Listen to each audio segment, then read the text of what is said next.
Erkak kishining eng zaif nuqtasi bu uning shamollash hisoblanadi. Akalar qaranglar, o'zimiz Andijonda Devonaboy masjidining yonginasida Bahrom qora aka shunaqa fito bochkalarni o'rnatib qo'yibdi. Bu shamollashlarga juda ham yaxshi foyda berar ekan. Qora aka, assalomu alaykum. Aholingiz yaxshimi aka? Omonmisiz? Sog'lig'ingiz yaxshimi? Qanaqa dardlarga davo bu fito bochka? Bu fito bochkamiz shamollashlarga, prostataga, hojatga ko'p chiqishga, keyin bosh og'riqqa, oyoq muzlashiga, har xil shamollashlarni oldini oladi, Allohning izni bilan. Bu narsalar nima, qora aka? Bu narsa yalpiz hisoblanadi.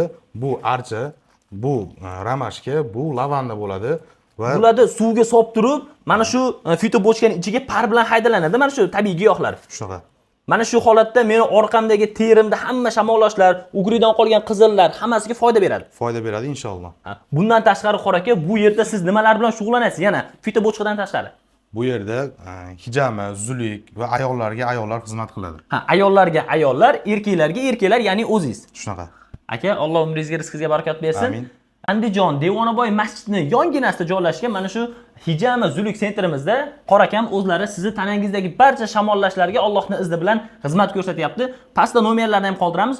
Bu videoga like bosib, mana shu do'stlaringizga yetkazib qo'ysangiz, shamollashni erkak kishining eng zaif nuqtalaridan biri bo'ladi. Agar shu tomonlama shifo topadigan bo'lsangiz, biz bundan juda ham xursandmiz.